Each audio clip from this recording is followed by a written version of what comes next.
Ito yung grain na gulay. Oh, yung labas na labas.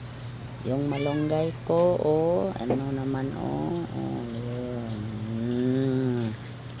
Oh, isda. Ah, para sa tinula. At saka, paksiw or inununan. Oh,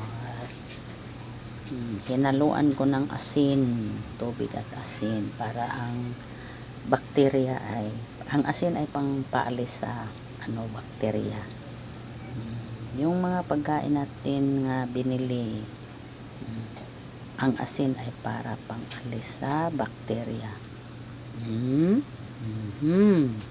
Thank you for watching, mga amigo-amiga.